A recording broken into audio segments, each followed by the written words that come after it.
Rais wa Jamhuri ya Muungano wa Tanzania Mheshimiwa Samia Suluhu Hassan amekutana na kufanya mazungumzo na Rais wa Jamhuri ya Kenya Mheshimiwa William Ruto Ikulu Dar es Salaam. Rais William Ruto yupo nchini kwa ziara ya kitaifa ya siku 2 ambapo viongozi hao wamejadiliana masuala mbalimbali yenye lengo la kuimarisha ushirikiano kati ya Tanzania pamoja na Kenya. Katika ziara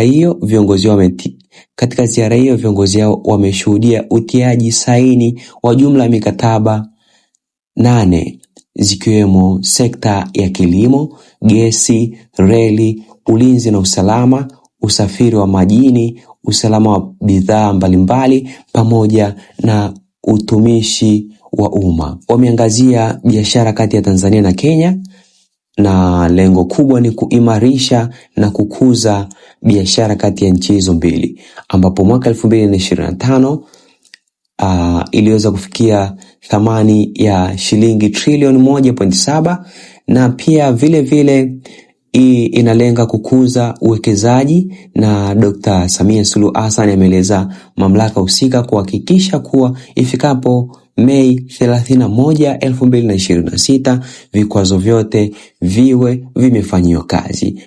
Lakini pia ziara hiyo inaendelea kuimarisha ushirikiano wa nchi hizo mbili pamoja na kujenga diplomasia, ujirani mwema, biashara na uwekezaji pamoja na maendeleo ya pamoja kwa nchi zote hizo mbili. Hii ni leo.